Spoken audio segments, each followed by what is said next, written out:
ਸਾਰੇ ਭੈਣ ਭਰਾਵਾਂ ਨੂੰ ਜੈ ਮਸੀਹ ਦੀ। ਅੱਜ ਦੇ ਸੁੰਦਰ ਵਚਨ ਦੇ ਲਈ ਮਨਨ ਕਰਨ ਤੋਂ ਪਹਿਲਾਂ ਅਸੀਂ ਪ੍ਰਾਰਥਨਾ ਦੇ ਵਿੱਚ ਜਾਵਾਂਗੇ। ਦਿਆਲੂ ਕਿਰਪਾਲੂ ਮਿਹਰਬਾਨ ਪ੍ਰੇਮੀ ਪਰਮੇਸ਼ਰ, ਧੰਨਵਾਦ ਕਰਦੇ ਹਾਂ ਅੱਜ ਦਾ ਦਿਨ ਆਪਨੇ ਸਾਨੂੰ ਦਿੱਤਾ ਹੈ। ਅਸੀਂ ਤੇਰੇ ਵਚਨ ਦੇ ਵਿੱਚੋਂ ਸਿੱਖਣ ਜਾ ਰਹੇ ਹਾਂ ਕਿ ਦੁੱਖ ਦੇ ਵਿੱਚ ਅਸੀਂ ਕਿਵੇਂ ਪਰਮੇਸ਼ਰ ਦੇ ਵਚਨ ਵਿੱਚ ਖਲੋਤੇ ਰਹਿ ਸਕਦੇ ਹਾਂ। ਉਸ ਨੂੰ ਸਿੱਖਣ ਦੇ ਲਈ ਤੂੰ ਸਾਡੀ ਮਦਦ ਕਰ ਅਤੇ ਉਸ ਦੇ ਅਨੁਸਾਰ ਆਪ ਦਾ ਜੀਵਨ ਜੀਣ ਦੇ ਲਈ ਸਾਡੀ ਮਦਦ ਕਰ। ਜਿੰਨੇ ਵੀ ਸੁਣ ਰਹੇ ਨੇ, ਜਿੰਨੇ ਵੀ ਇਸ ਉੱਤੇ ਧਿਆਨ ਕਰ ਰਹੇ ਨੇ, ਉਹਨਾਂ ਸਭਨਾਂ ਦੇ ਉੱਤੇ ਤੇਰੀ ਕਿਰਪਾ ਦਾ ਹੱਥ ਹੋਵੇ ਔਰ ਅਸੀਂ ਇਸ ਵਚਨ ਨੂੰ ਸਿੱਖਦੇ ਹਾਂ ਤੇਰੀ ਜਿਉਂਦੀ ਆਸ ਵਿੱਚ ਵਧਦੇ ਪਾਏ ਜਾਈਏ। ਇਹ ਸਭੋ ਕੁਝ ਤੇਰੇ ਹੱਥਾਂ ਵਿੱਚ ਸੌਂਪਦੇ ਹੋਏ ਬੇਨਤੀ ਮਸੀਹ ਯਸੂ ਦੇ ਪਵਿੱਤਰ ਤੇ ਸਮਰਥੀ ਨਾਮ ਚ ਮੰਗਦੇ ਹਾਂ, ਆਮੀਨ। ਪਿਆਰੇ ਅਜ਼ੀਜ਼, ਪਿਛਲੇ ਅਸੀਂ ਸਮੇਂ ਦੇ ਵਿੱਚ 3 ਭਾਗਾਂ ਦੇ ਵਿੱਚ ਅਸੀਂ ਇੱਕ ਵਚਨ ਸਿੱਖ ਰਹੇ ਸੀ। ਉਹ ਵਚਨ ਸੀ ਦੁੱਖ ਅਤੇ ਮੁਸੀਬਤਾਂ ਵਿੱਚ ਅਸੀਂ ਵਚਨ ਦੇ ਨਾਲ ਕਿਵੇਂ ਖਲੋਤੇ ਰਹਿ ਸਕਦੇ ਹਾਂ। ਔਰ ਇਸ ਦਾ ਜੋ ਮੈਂ ਖੰਡ ਸੀ ਲਿਆ ਜ਼ਬੂਰਾਂ ਦੀ ਪੋਥੀ ਉਸਦਾ 46 ਅਧਿਆਏ 1 ਅਤੇ 2 ਆਇਤ ਵਿੱਚ, ਜਿੱਥੇ ਲਿਖਿਆ ਹੈ ਪਰਮੇਸ਼ਰ ਸਾਡੀ ਪਨਾਹ ਅਤੇ ਸਾਡਾ ਬਲ ਹੈ ਅਤੇ ਦੁੱਖਾਂ ਵਿੱਚ ਵੱਡਾ ਸਹਾਇਕ ਹੋਇਆ ਹੈ। ਇਸ ਕਰਕੇ ਅਸੀਂ ਨਾ ਡਰਾਂਗੇ, ਭਾਵੇਂ ਧਰਤੀ ਉਲਟ ਜਾਵੇ, ਪਹਾੜ ਸਮੁੰਦਰ ਵਿੱਚ ਹੀ ਸੁੱਟੇ ਜਾਣ। ਇੱਥੇ ਜਿਹੜਾ ਲੇਖਕ ਹੈ ਜ਼ਬੂਰ ਦਾ ਲਿਖਣ ਵਾਲਾ, ਉਹ ਇਹ ਦੱਸ ਰਿਹਾ ਹੈ ਕਿ ਪਰਮੇਸ਼ਰ ਸਾਡੀ ਪਨਾਹ ਹੈ, ਦੁੱਖਾਂ ਦੇ ਵਿੱਚ ਸਾਡੀ ਸਹਾਇਤਾ ਕਰਨ ਵਾਲਾ ਪ੍ਰੇਮੀ ਅਤੇ ਪਵਿੱਤਰ ਪਰਮੇਸ਼ਰ ਹੈ। ਔਰ ਜਦੋਂ ਮੈਂ ਪਿਛਲੇ ਤੀਸਰੇ ਭਾਗ ਦੇ ਵਿੱਚ ਗੱਲ ਕਰ ਰਿਹਾ ਸੀ ਕਿ ਬਹੁਤ ਸਾਰੇ ਲੋਕਾਂ ਨੇ ਪਰਮੇਸ਼ਰ ਦੇ ਇਸ ਅੰਤ ਦੇ ਸਮੇਂ ਦੇ ਵਿੱਚ ਦੁੱਖਾਂ ਅਤੇ ਮੁਸੀਬਤਾਂ ਦੇ ਵਿੱਚ ਜਿਹੜੇ ਸਾਡੇ ਭਾਈ ਭੈਣ ਫਸੇ ਹੋਏ ਆ, ਉਹਨਾਂ ਦੇ ਜੀਵਨਾਂ ਦੇ ਵਿੱਚ ਸੰਸਾਰਿਕ ਇਮੋਸ਼ਨਲ ਗੱਲਾਂ ਕਰਕੇ ਉਹਨਾਂ ਨੂੰ ਪਰਮੇਸ਼ਰ ਦੀ ਭਗਤੀ ਤੋਂ ਦੂਰ ਕਰ ਦਿੱਤਾ ਆਪਣੇ ਸਰੀਰ ਦੇ ਲਾਭ ਦੇ ਲਈ। ਮੈਂ ਆਪਣਾ ਪਿਛਲੇ ਦਿਨਾਂ ਦੇ ਵਿੱਚ ਵੇਖ ਰਿਹਾ ਸੀ ਕਿ ਇੱਕ ਫੈਮਿਲੀ, ਜਿੱਦਾਂ ਮੇਰੇ ਕੋਲ ਭਾਈ ਆਏ, ਉਹਨਾਂ ਨੇ ਦੱਸਿਆ ਕਿ ਡਾਕਟਰ ਨੇ ਦਵਾਈ ਖਾਣ ਤੋਂ ਮਨਾ ਕਰਤਾ। ਪਿਛਲੇ ਦਿਨਾਂ ਦੇ ਵਿੱਚ ਇੱਕ ਹੋਰ ਪਰਿਵਾਰ ਸਾਡੇ ਕੋਲ ਆਇਆ। ਉਹਨਾਂ ਨੇ ਕਿਹਾ ਕਿ ਸਾਡੇ ਬੱਚਿਆਂ ਨੂੰ ਅੱਗੇ ਨਾ ਵਧਣ ਦੀ ਤਰਜੀਹ ਪ੍ਰਚਾਰਕ ਨਹੀਂ ਦੇ ਰਹੇ ਔਰ ਸਾਡੇ ਬੱਚੇ ਜਿਹੜੇ ਇਸ ਸੰਸਾਰ ਦੇ ਵਿੱਚ ਲਿਪਤ ਹੋ ਕੇ ਵਿਨਾਸ਼ ਵੱਲ ਵਧ ਰਹੇ ਹਨ। ਦੂਸਰਾ, ਉਹਨਾਂ ਨੇ ਦੱਸਿਆ ਕਿ ਉਸ ਜਗ੍ਹਾ ਦੇ ਉੱਤੇ ਦਾਨ ਤੋਂ ਸਿਵਾ ਕੋਈ ਹੋਰ ਗੱਲ ਹੁੰਦੀ ਨਹੀਂ। ਤੇ ਮੈਂ ਸੁਣ ਕੇ ਕਾਫੀ ਹੈਰਾਨ ਸੀ ਔਰ ਇਸ ਗੱਲ ਦੇ ਉੱਤੇ ਮੈਂ ਧਿਆਨ ਕਰ ਰਿਹਾ ਸੀ ਕਿ ਕਿਵੇਂ ਲੋਕਾਂ ਨੂੰ ਪਤਾ ਲੱਗੇਗਾ ਕਿ ਪਰਮੇਸ਼ਰ ਸਾਡੀ ਓਟ ਹੈ, ਪਰਮੇਸ਼ਰ ਸਾਡੀ ਪਨਾਹ ਹੈ ਅਤੇ ਪਰਮੇਸ਼ਰ ਸਾਨੂੰ ਆਪਣੇ ਰਾਜ ਦੇ ਵਿੱਚ ਆਪਣੇ ਵਚਨ ਦੇ ਨਾਲ ਮਜ਼ਬੂਤੀ ਨਾਲ ਅੱਗੇ ਲੈ ਜਾ ਸਕਦਾ ਹੈ। ਕਿਵੇਂ ਪਤਾ ਲੱਗੇ? ਸਾਡੇ ਕੋਲ ਸਾਧਨ ਨਹੀਂ ਹੈ, ਸਾਡੇ ਕੋਲ ਰਸਤਾ ਨਹੀਂ, ਪਰ ਹਾਂ, ਜੇ ਇੱਕ ਅੱਛਾ ਸਿੱਖਿਅਕ ਹੈ, ਜੇ ਇੱਕ ਅੱਛਾ ਆਗੂ ਹੈ, ਜੇ ਆਪਣੇ ਝੁੰਡ ਦੀ ਉਹ ਚੰਗੀ ਚਿੰਤਾ ਤੇ ਰੱਖਿਆ ਕਰਨ ਵਾਲਾ ਹੈ, ਤਾਂ ਉਹ ਜ਼ਰੂਰ ਇਹਨਾਂ ਗੱਲਾਂ ਤੋਂ ਕਲੀਸਿਆ ਦੇ ਵਿੱਚ ਆਉਣ ਵਾਲੀ ਪੀੜ੍ਹੀ ਨੂੰ ਇਹਨਾਂ ਸਾਰੀਆਂ ਚੀਜ਼ਾਂ ਦੇ ਉੱਤੇ ਕਿਵੇਂ ਅਸੀਂ ਮਜ਼ਬੂਤ ਖਲੋਤੇ ਰਹਿਣਾ ਉਹ ਸਿਖਾਏਗਾ। ਪਰ ਅੱਜ ਹਰ ਕੋਈ ਆਪਣੇ ਹੀ ਲਾਭ ਦੇ ਲਈ ਆਪਣੇ ਜੀਵਨ ਦੇ ਵਿੱਚ ਆਪਣੇ ਝੁੰਡ ਨੂੰ ਚਲਾ ਰਿਹਾ। ਜਿਸ ਤਰ੍ਹਾਂ ਪ੍ਰਭੂ ਨੇ ਕਿਹਾ ਕਿਹਨੂੰ? ਯਹੋਨਾ ਨੂੰ ਅਤੇ ਪਤਰਸ ਨੂੰ ਉਹਨੇ ਬਾਰ-ਬਾਰ ਕਿਹਾ, ਮੇਰੀਆਂ ਭੇਡਾਂ ਨੂੰ ਚਰਾ, ਮੇਰੇ ਝੁੰਡ ਨੂੰ ਚਰਾ, ਮੇਰੇ ਝੁੰਡ ਦੀ ਅਗਵਾਈ ਕਰ। ਬਾਰ-ਬਾਰ ਪ੍ਰਭੂ ਯਿਸੂ ਮਸੀਹ ਨੇ ਅੰਤਿਮ ਖੰਡ ਦੇ ਵਿੱਚ, ਯਹੋਨਾ ਦੀ ਅੰਜੀਲ ਦੇ ਅੰਤਿਮ ਅਧਿਆਇ ਦੇ ਵਿੱਚ ਇਹ ਗੱਲ ਪਤਰਸ ਨੂੰ ਆਖੀ। ਤੇ ਅੱਜ ਹੋ ਕੀ ਰਿਹਾ? ਅੱਜ ਅਸੀਂ ਦੁੱਖਾਂ ਅਤੇ ਮੁਸੀਬਤਾਂ ਦੇ ਵਿੱਚ ਕਿਵੇਂ ਸਥਿਰ ਖਲੋ ਸਕਦੇ ਹਾਂ, ਕਿਵੇਂ ਵਚਨ ਦੇ ਵਿੱਚ ਅਸੀਂ ਸ਼ਕਤੀਸ਼ਾਲੀ ਹੋ ਸਕਦੇ ਹਾਂ? ਸਾਡੇ ਕੋਲ ਵਚਨ ਹੀ ਨਹੀਂ ਹੈ। ਮੈਂ ਇਹ ਸਮਝਦਾ ਹਾਂ ਕਿ ਇਹ ਗੱਲ ਜਿਹੜੀ ਹੈ ਸਾਡੇ ਲਈ ਬੜੀ ਹੀ ਦੁਖਦਾਇਕ ਹੈ। ਔਰ ਮੈਂ ਉਸ ਪਰਿਵਾਰ ਨੂੰ ਦੇਖ ਕੇ ਇੰਨਾ ਸੋਹਣਾ ਅਤੇ ਸੁੰਦਰ ਪਰਿਵਾਰ ਹੈ, ਉਹਨਾਂ ਦੇ ਬੱਚੇ ਇੰਨੇ ਸੁੰਦਰ ਹੈ, ਕਿਸ ਤਰ੍ਹਾਂ ਉਹ ਨਸ਼ਟ ਕਰ ਰਿਹਾ, ਵਿਨਾਸ਼ ਕਰ ਰਿਹਾ। ਹਰ ਕੋਈ ਚਾਹੁੰਦਾ ਹੈ ਕਿ ਮੈਂ ਵਚਨ ਦੀ ਸਿੱਖਿਆ ਨਾਲ ਸਿੱਖਿਆ ਦੇਵਾਂ ਅਤੇ ਮੈਂ ਆਗੂ ਬਣ ਕੇ ਆਪਣਾ ਝੁੰਡ ਨੂੰ ਚਲਾਵਾਂ, ਬਟ ਉਸ ਦੇ ਵਿੱਚ ਉਸ ਦੀ ਬੁਲਾਹਟ ਹੈ ਜਾਂ ਨਹੀਂ, ਇਸ ਗੱਲ ਨੂੰ ਜਾਣੋ। ਨਹੀਂ ਤਾਂ ਜੋ ਭੇਡਾਂ ਖੋ ਗਈਆਂ, ਜੋ ਭੇਡਾਂ ਨਾਸ਼ ਹੋ ਗਈਆਂ, ਕਿਹਦੇ ਕਾਰਨ ਹੋਈਆਂ, ਉਸ ਦਾ ਲੇਖਾ ਤੁਹਾਨੂੰ ਪ੍ਰਭੂ ਦੇ ਉਸ ਨਿਆਂ ਦੇ ਸਮੇਂ ਦੇਣਾ ਪਏਗਾ। ਅਸੀਂ ਬਚ ਨਹੀਂ ਸਕਦੇ। ਪਹਿਲਾਂ ਮੈਂ ਦੱਸ ਚੁੱਕਾ, ਸਾਡੇ ਜੀਵਨ ਦਾ ਚਾਲ ਚੱਲਣ ਦੁੱਖ ਮੁਸੀਬਤ ਦੇ ਵਿੱਚ ਬਚਾਉਣ ਦੇ ਲਈ ਪਰਮੇਸ਼ਰ ਨਾਲ ਪਵਿੱਤਰਤਾ ਦੇ ਵਿੱਚ ਹੋਣਾ ਚਾਹੀਦਾ। ਅੱਜ ਅਸੀਂ ਦੇਖ ਰਹੇ ਹਾਂ ਮਨਸ਼ਾ। ਮੈਂ ਜਿਵੇਂ ਦੂਸਰਾ ਤਿਮੋਥੀਅਸ 3 ਅਧਿਆਇ ਉਸ ਦੀ 10 ਆਇਤ ਤੋਂ ਮੈਂ ਇੱਕ ਖੰਡ ਚੱਕਿਆ ਸੀ, ਔਰ ਉਸ ਵਿੱਚ ਜੋ ਤੀਸਰਾ ਗੱਲ ਆ ਰਹੀ ਹੈ ਮਨਸ਼ਾ ਜਿਹੜੀ ਹੈ ਨੈਤਿਕ ਅਤੇ ਸਿਧਾਂਤਕ ਬੁਰਾਈ ਤੋਂ ਅੱਡ ਰਹਿਣਾ ਹੈ। ਨੈਤਿਕ ਅਤੇ ਸਿਧਾਂਤਕ ਬੁਰਾਈ ਤੋਂ ਅੱਡ ਰਹਿਣਾ ਹੈ। ਅੱਜ ਕੱਲ੍ਹ ਬਹੁਤ ਸਾਰੀਆਂ ਨੈਤਿਕ ਗੱਲਾਂ ਸਾਡੇ ਵਿੱਚ ਆ ਗਈਆਂ ਜੋ ਬਾਈਬਲ ਦੇ ਅਨੁਸਾਰ ਨਹੀਂ ਹੈ, ਜਿਹੜੀਆਂ ਸਾਡੇ ਜੀਵਨ ਦੇ ਵਿੱਚ ਸੰਸਾਰ ਦੇ ਡਰ ਨੂੰ ਸਾਡੇ ਵਿੱਚ ਪੈਦਾ ਕਰ। ਮੈਂ ਇਹਨਾਂ ਦਿਨਾਂ ਦੇ ਵਿੱਚ ਵੇਖ ਰਿਹਾ ਸਾਡੇ ਭਾਰਤ ਵਰਸ਼ ਦੀ ਜਿਹੜੀ ਪਰਿਸਥਿਤੀ ਹੈ ਬਹੁਤ ਹੀ ਖਤਰਨਾਕ ਅਤੇ ਬਹੁਤ ਹੀ ਦਰਦਨਾਕ ਬਣ ਗਈ। ਲੋਕਾਂ ਦੀ ਮੌਤ ਹੁੰਦੀ ਜਾ ਰਹੀ ਹੈ ਅਤੇ ਉਹਨਾਂ ਦੇ ਲਈ ਕਿਸੇ ਵੀ ਤਰ੍ਹਾਂ ਦਾ ਕੋਈ ਵੀ ਅਜਿਹਾ ਉਹਨਾਂ ਨੂੰ ਰਸਤਾ ਨਹੀਂ ਮਿਲ ਰਿਹਾ ਜਿਹਦੇ ਵਿੱਚ ਉਹ ਆਪਣਾ ਬਚਾਅ ਕਰ ਸਕਣ। ਆਕਸੀਜਨ ਇੱਥੋਂ ਤੱਕ ਕਿ ਜੋ ਆਕਸੀਜਨ ਚਾਹੀਦੀ ਹੈ ਉਹ ਵੀ ਆਪਣਾ ਉਪਲਬਧ ਨਹੀਂ ਹੈ, ਮਤਲਬ ਕਿ ਉਸ ਦੇ ਵਿੱਚ ਜਵਾਨ ਜਿਹੜੇ ਆ ਬੜੇ ਆਪਣਾ ਖਤਮ ਹੋ। ਪਰ ਜਦੋਂ ਸਾਡੇ ਆਪਣਾ ਭਾਈ ਇਸ ਦੀ ਚੇਪਟ ਦੇ ਵਿੱਚ ਸੀਗੇ ਔਰ ਉਹ ਆਪਣਾ ਜਦੋਂ ਇਸ ਮੌਤ ਦਾ ਸਾਹਮਣਾ ਕਰ ਰਹੇ ਸੀ ਤਾਂ ਉਹਨਾਂ ਨੇ ਇੱਕ ਗੱਲ ਕਹੀ, ਮੈਨੂੰ ਬਹੁਤ ਅੱਛੀ ਲੱਗੀ। ਉਹਨਾਂ ਨੇ ਕਿਹਾ ਆਪਣੇ ਪਰਿਵਾਰਾਂ ਨੂੰ, ਆਪਣੀ ਕਲੀਸਿਆ ਨੂੰ ਤੇ ਆਪਣੇ ਸੰਬੰਧੀਆਂ, ਉਹਨਾਂ ਨੇ ਕੀ ਕਿਹਾ, ਅਸੀਂ ਜੇ ਸਰੀਰ ਦੇ ਵਿੱਚ ਮਰ ਰਹੇ ਹਾਂ, ਇਹ ਸਾਡਾ ਸਫ਼ਰ ਇੱਥੇ ਤੱਕ ਹੈ। ਅਗਰ ਪ੍ਰਭੂ ਚਾਹੁੰਦਾ ਤਾਂ ਅੱਗੇ ਵੀ ਲੈ ਜਾ ਸਕਦਾ, ਪਰ ਜੇ ਇੱਥੇ ਤੱਕ ਸਾਡਾ ਸਫ਼ਰ ਹੈ ਤਾਂ ਅਸੀਂ ਪ੍ਰਭੂ ਦਾ ਧੰਨਵਾਦ ਕਰਦੇ ਹਾਂ। ਅਸੀਂ ਇਸ ਦੁਨੀਆ ਤੋਂ, ਇਸ ਦੁੱਖਾਂ ਤੋਂ ਪ੍ਰਮੋਟ ਹੋ ਕੇ ਪਰਮੇਸ਼ਰ ਕੋਲ ਜਾ ਰਹੇ ਹਾਂ। ਪਰ ਤੁਸੀਂ ਜੇ ਇੱਥੇ ਹੈ, ਤੁਹਾਨੂੰ ਪ੍ਰਭੂ ਨੇ ਆਪਣੀ ਗਵਾਹੀ ਲਈ ਰੱਖਿਆ ਹੈ, ਤੁਹਾਨੂੰ ਪਰਮੇਸ਼ਰ ਨੇ ਆਪਣੇ ਵਚਨ ਦੀ ਮਿਸ਼ਨ ਯਾਤਰਾ ਦੇ ਵਿੱਚ ਰੱਖਿਆ, ਤੁਸੀਂ ਉਸ ਦੇ ਵਿੱਚ ਇਸਤੇਮਾਲ ਹੋ। ਪਰਮੇਸ਼ਰ ਨੇ ਮੇਰੇ ਨਾਲ ਕਿਹਾ ਹੈ ਕਿ ਜਿੱਥੇ ਮੈਂ ਉੱਥੇ ਤੁਸੀਂ ਵੀ ਹੋ। ਇਹਦਾ ਮਤਲਬ ਆਉਣ ਵਾਲੇ ਸਮੇਂ ਦੇ ਵਿੱਚ ਅਸੀਂ ਤੁਹਾਨੂੰ ਬਦਲਾਂ ਦੇ ਵਿੱਚ ਇੱਕ ਦੂਜੇ ਨਾਲ ਵੇਖਾਂਗੇ। ਮੈਂ ਇਸ ਆਸ ਦੇ ਨਾਲ ਜਾ ਰਿਹਾ ਅਤੇ ਤੁਸੀਂ ਉਸ ਆਸ ਦੇ ਵਿੱਚ ਜੀਓ। ਕਿੰਨੀ ਵੱਡੀ ਗੱਲ ਹੈ। ਅਸੀਂ ਇਸ ਤਰ੍ਹਾਂ ਕਿਸੇ ਨੂੰ ਤਸੱਲੀ ਨਹੀਂ ਦਿੰਦੇ। ਬਾਈਬਲ ਦੇ ਵਿੱਚ ਲਿਖਿਆ ਇਸ ਤਰ੍ਹਾਂ ਤੁਸੀਂ ਇੱਕ ਦੂਜੇ ਨੂੰ ਤਸੱਲੀ ਦਿਆ ਕਰੋ। ਮੈਂ ਆਪ ਦੇ ਨਾਲ ਥੈਸਲੋਨੀਅਕ ਦੀ ਪੁਸਤਕ ਉਸ ਦਾ 4 ਅਧਿਆਏ ਪੜ੍ਹਦਾ। ਪਹਿਲਾ ਥੈਸਲੋਨੀਅਕ ਉਸ ਦਾ 4 ਅਧਿਆਏ ਉਸ ਦੀ ਅੰਤਿਮ ਆਇਤ 'ਚ ਲਿਖਿਆ ਹੈ 18 ਵਿੱਚ, ਸੋ ਤੁਸੀਂ ਇਹਨਾਂ ਗੱਲਾਂ ਨਾਲ ਇੱਕ ਦੂਏ ਨੂੰ ਤਸੱਲੀ ਦਿਆ ਕਰੋ। ਮੈਂ ਇੱਕ ਅੱਛਾ ਆਗੂ ਅਤੇ ਇੱਕ ਅੱਛਾ ਪਰਮੇਸ਼ਰ ਦਾ ਦਾਸ ਵੇਖਿਆ ਜਿਹਨੇ ਇਸ ਤਰ੍ਹਾਂ ਦੀ ਸਿੱਖਿਆ ਉਸ ਸਮੇਂ ਆਪਣੇ ਲੋਕਾਂ ਨੂੰ। ਅੱਜ ਇਮੋਸ਼ਨਲ ਗੱਲਾਂ ਬਹੁਤ ਚੱਲ ਰਹੀਆਂ। ਠੀਕ ਹੈ, ਪ੍ਰਾਰਥਨਾ ਕਰਨ ਦਾ ਵਿਸ਼ਾ ਸਾਨੂੰ ਦਿੱਤਾ, ਅਸੀਂ ਪ੍ਰਾਰਥਨਾ ਕਰ ਰਹੇ ਹਾਂ, ਪਰ ਮੌਤ ਤੋਂ ਕਦੇ ਡਰਨਾ ਨਹੀਂ।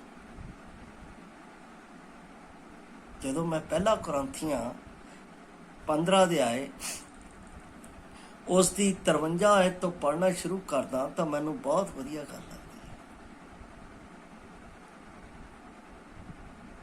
ਫਤਿਹ ਨੇ ਮੌਤ ਨੂੰ ਬੁਰਕੀ ਬਣਾ ਲਿਆ, ਉਹਨੂੰ ਜਿੱਤ ਲਿਆ।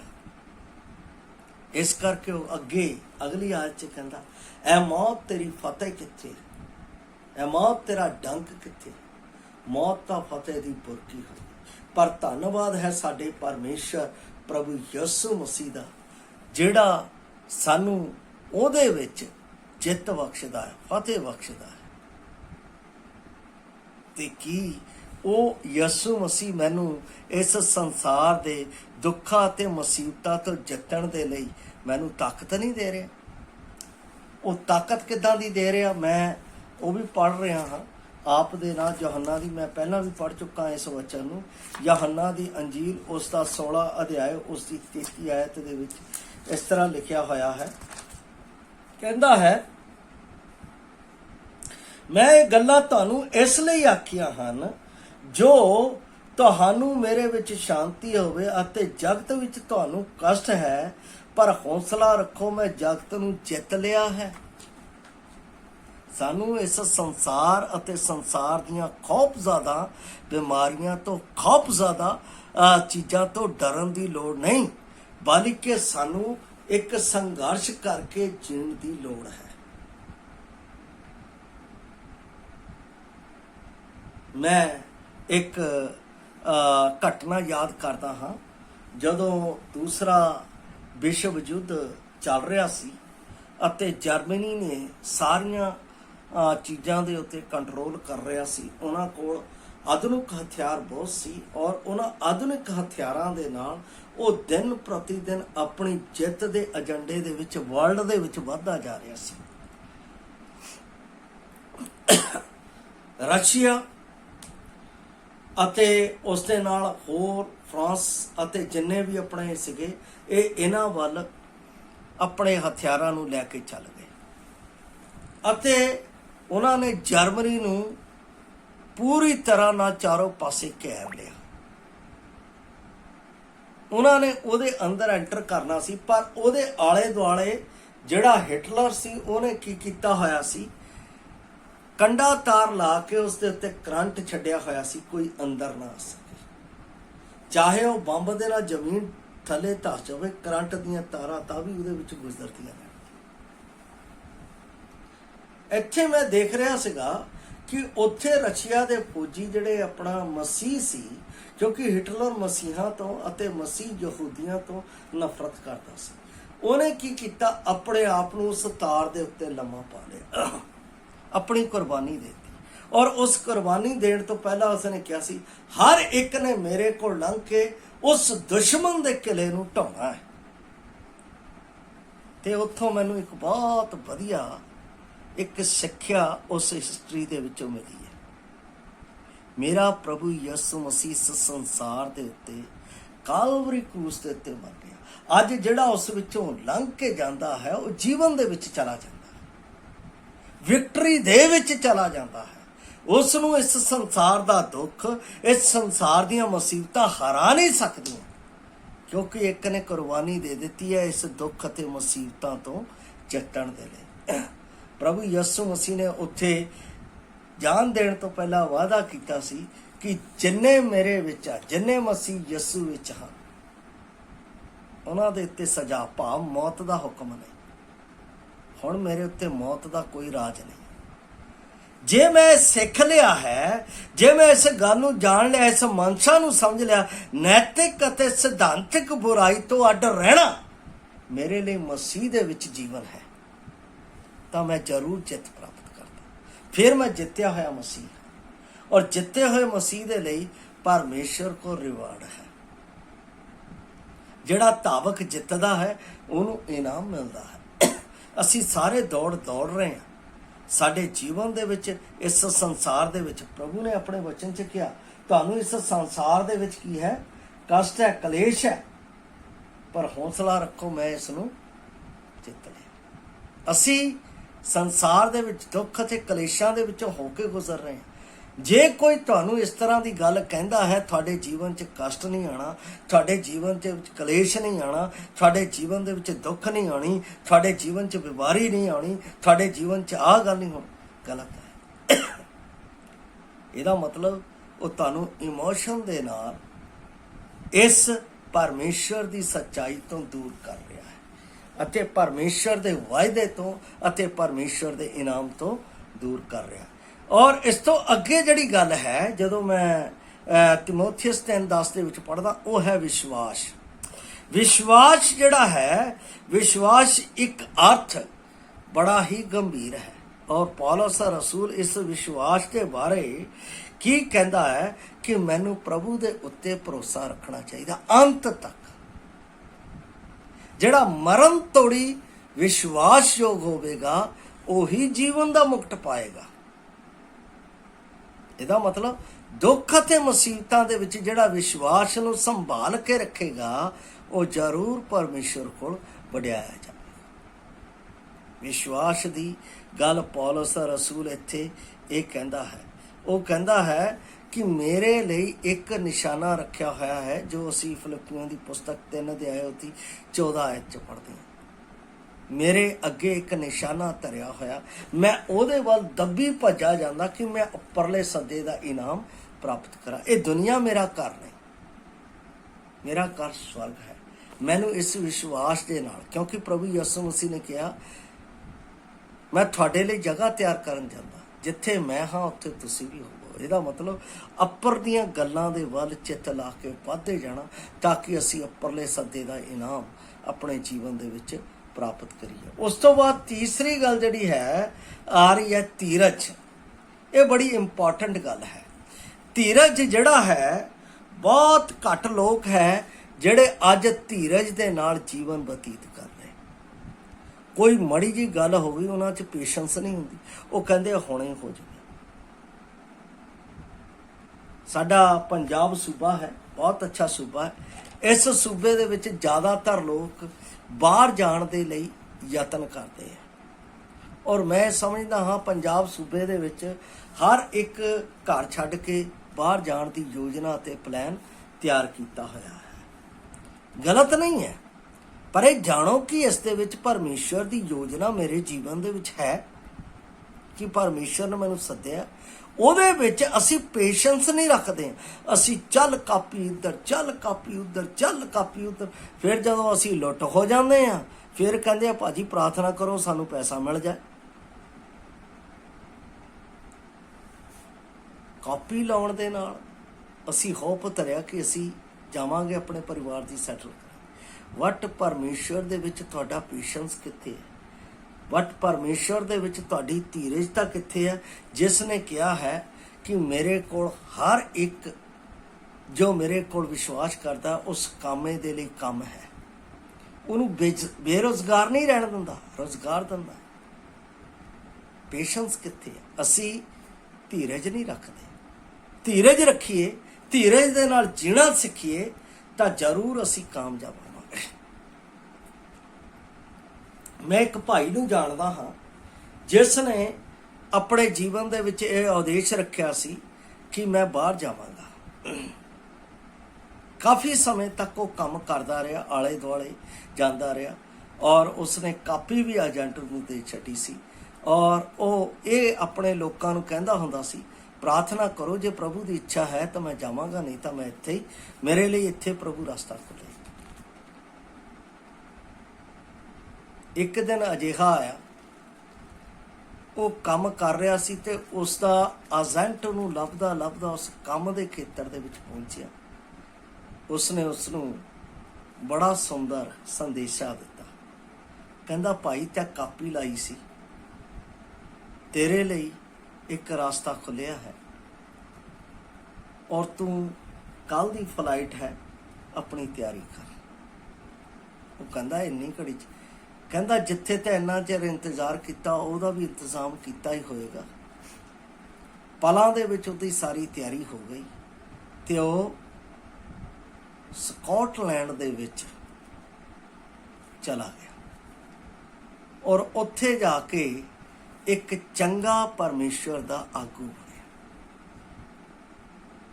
ਕੰਮ ਕਰਕੇ 15 ਸਾਲ ਬਾਅਦ ਵਾਪਸ ਆਪਣੇ ਦੇਸ਼ ਪਰਤਿਆ।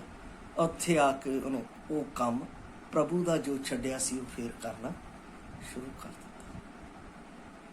ਦੁੱਖ ਆਏ ਉਹਦੇ ਜੀਵਨ 'ਚ, ਮੁਸੀਬਤਾਂ ਆਈਆਂ, ਕਸ਼ਟ ਆਏ, ਪਰ ਇੱਕ ਸਮਾਂ ਆਇਆ ਜਿਸ ਦੇ ਵਿੱਚ ਪਰਮੇਸ਼ਰ ਉਹਨੂੰ ਆਪਣੀ ਇੱਛਾ ਦੇ ਅਨੁਸਾਰ 16 ਸਾਲ ਪੇਸ਼ੈਂਸ ਕੀਤੀ, 15 ਸਾਲ ਕੰਮ ਕਰਕੇ ਵਾਪਸ ਫੇਰ ਉਸ ਜਗ੍ਹਾ ਦੇ ਉੱਤੇ ਪਰਤ ਗਿਆ। ਪਰਮੇਸ਼ਰ ਆਪਣੀ ਇੱਛਾ ਦੇ ਨਾਲ ਸਾਨੂੰ ਇਸਤੇਮਾਲ ਕਰਦਾ ਹੈ। ਯੋਨਾ ਨੂੰ ਪਤਾ ਨਹੀਂ ਸੀ ਕਿ ਪਰਮੇਸ਼ਰ ਮੈਨੂੰ ਨੀਨਵੇ ਦੇ ਵਿੱਚ ਭੇਜੇਗਾ, ਉਹਨੂੰ ਕੋਈ ਪਤਾ ਨਹੀਂ ਸੀ। ਪਰਮੇਸ਼ਰ ਨੇ ਉਹਨੂੰ ਕਿਹਾ ਤੂੰ ਆਪਣੇ ਦੇਸ਼ ਨੂੰ ਛੱਡ ਕੇ ਨੀਨਵੇ ਜਾ।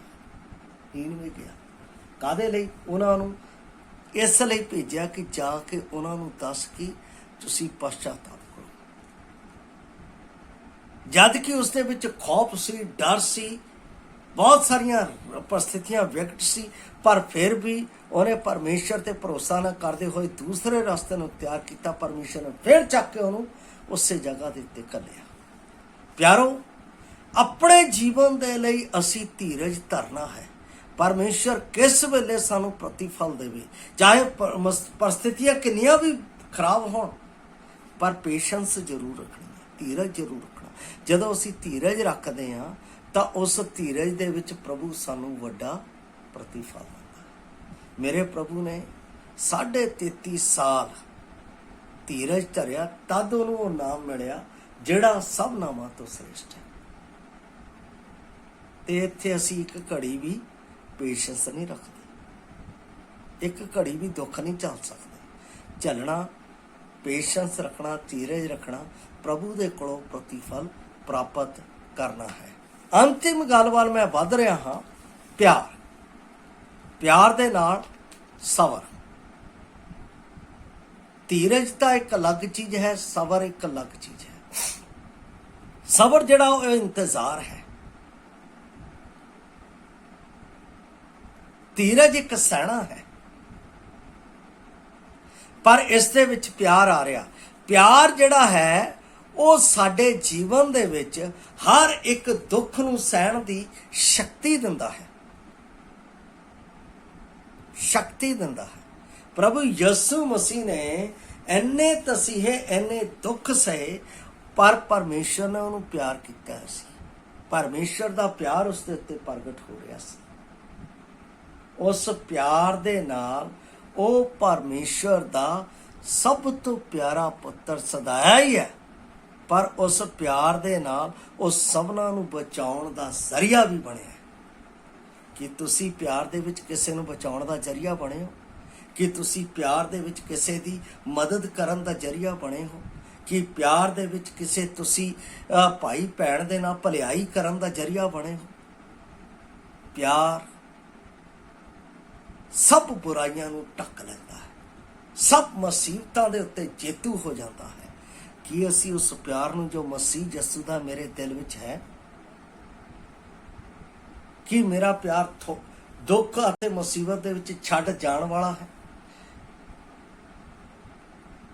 ਇੱਕ ਜਗ੍ਹਾ ਮੈਂ ਸਲੋਗਨ ਪੜ੍ਹ ਰਿਹਾ ਸੀ, ਉਹ ਸਲੋਗਨ ਇਸ ਤਰ੍ਹਾਂ ਦਾ ਸੀ ਕਿ ਸੱਚੇ ਮਿੱਤਰ ਦਾ ਉਦੋਂ ਪਤਾ ਲੱਗਦਾ ਜਦੋਂ ਦੁੱਖ ਅਤੇ ਮੁਸੀਬਤਾਂ ਆਉਂਦੀਆਂ ਕਿ ਉਹ ਮੇਰੇ ਨਾਲ ਹੈ, ਪਰ ਸੱਚੇ ਮਿੱਤਰ ਦਾ ਪਤਾ ਮੈਨੂੰ ਪ੍ਰਭੂ ਯਿਸੂ ਮਸੀਹ ਦੇ ਵਿੱਚ ਲੱਗਦਾ ਹੈ, ਜਿਹੜਾ ਹਰ ਦੁੱਖ ਅਤੇ ਮੁਸੀਬਤ ਦੇ ਵਿੱਚ ਮੇਰੇ ਨਾਲ ਖੜਾ ਹੈ। ਪੌਲਸ ਕਹਿੰਦਾ ਉਹਨੂੰ ਆਪਣੇ ਦਿਲ ਵਿੱਚ ਰੱਖ, ਤਾਂ ਤੂੰ ਜਿੱਤ ਪ੍ਰਾਪਤ ਕਰੇਗਾ। ਔਰ ਜਦੋਂ ਤੂੰ ਮਤਲਬ ਕਿ ਸਬਰ ਰੱਖੇਗਾ ਤਾਂ ਤੇਰੇ ਜੀਵਨ ਦੇ ਵਿੱਚ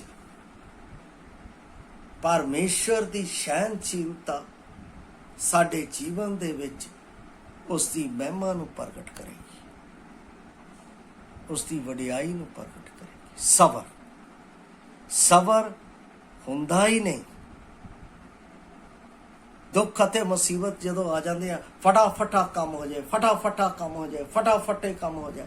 ਇਸ ਤਰ੍ਹਾਂ ਕਦੇ ਵੀ ਅਸੀਂ ਦੁੱਖ ਅਤੇ ਮੁਸੀਬਤਾਂ ਦੇ ਵਿੱਚ ਹੱਲ ਨਹੀਂ ਪ੍ਰਾਪਤ ਕਰ ਸਕਦੇ। ਪਰ ਹਾਂ, ਅਗਰ ਸਾਡੇ ਜੀਵਨ 'ਚ ਕੋਈ ਅਜਿਹੀ ਅੱਤ ਹਨੇਰੀ ਆਈ ਆ ਤਾਂ ਉਸ ਦੇ ਵਿੱਚ ਪੁੱਛੋ, ਪ੍ਰਭੂ ਤੇਰੀ ਮਰਜ਼ੀ ਕੀ ਹੈ? ਉਹਦਾ ਵੀ ਉਸ ਸਮੇਂ ਪਰਮੇਸ਼ਰ ਹੱਲ ਦਿੰਦਾ ਹੈ। ਪਰ ਇਸ ਦੁੱਖ ਅਤੇ ਮੁਸੀਬਤ ਦੇ ਵਿੱਚ ਪ੍ਰਭੂ ਕੀ ਕਹਿ ਰਿਹਾ ਹੈ? ਜਦੋਂ ਮੈਂ ਪਹਿਲਾ ਕੁਰਿੰਥੀਆਂ 10 ਅਧਿਆਏ ਉਸ ਦੀ 13 ਆਇਤ ਪੜ੍ਹਦਾ ਹਾਂ ਤਾਂ ਉਸ ਵਿੱਚ ਇਸ ਤਰ੍ਹਾਂ ਲਿਖਿਆ ਹੋਇਆ ਹੈ मैं आप दे ਲਈ पढ़ रहा हाँ। कहता है ਤੁਹਾਡੇ ਉੱਤੇ ਇਹੋ ਜਿਹਾ ਕੋਈ ਪਰਤਾਵਾ ਨਹੀਂ ਪਿਆ ਜੋ ਮਨੁੱਖ ਤੋਂ ਨਹੀਂ ਚੱਲਿਆ ਜਾਂਦਾ, ਪਰ ਪਰਮੇਸ਼ਰ ਵਫਾਦਾਰ ਹੈ ਜੋ ਤੁਹਾਡੀ ਸ਼ਕਤੀਓਂ ਵਾਰ ਤੁਹਾਨੂੰ ਪਰਤਾਵੇ ਵਿੱਚ ਨਹੀਂ ਪੈਣ ਦੇਵੇਗਾ, ਸਗੋਂ ਪਰਤਾਵੇ ਦੇ ਨਾਲ, ਸਗੋਂ ਦੁੱਖ ਦੇ ਨਾਲ ਬਚ ਜਾਣ ਦਾ ਉਪਾਅ ਵੀ ਕੱਢ ਦੇਵੇਗਾ ਕਿ ਤੁਸੀਂ ਚੱਲ ਸਕੋ। ਪਰਮੇਸ਼ਰ ਮੇਰੇ ਲਈ ਰਸਤਾ ਕੱਢਣ ਨੂੰ ਤਿਆਰ ਹੈ। ਉਹਨੇ ਅਬਰਾਹਮ ਦੇ ਲਈ ਰਸਤਾ ਕੱਢਿਆ, ਪੌਲਸ ਦੇ ਲਈ ਰਸਤਾ ਕੱਢਿਆ, ਦਾਊਦ ਦੇ ਲਈ ਰਸਤਾ ਕੱਢਿਆ, ਯਾਕੂਬ ਦੇ ਲਈ ਰਸਤਾ ਕੱਢਿਆ, ਯਹੋਨਾ ਦੇ ਲਈ ਰਸਤਾ ਕੱਢਿਆ।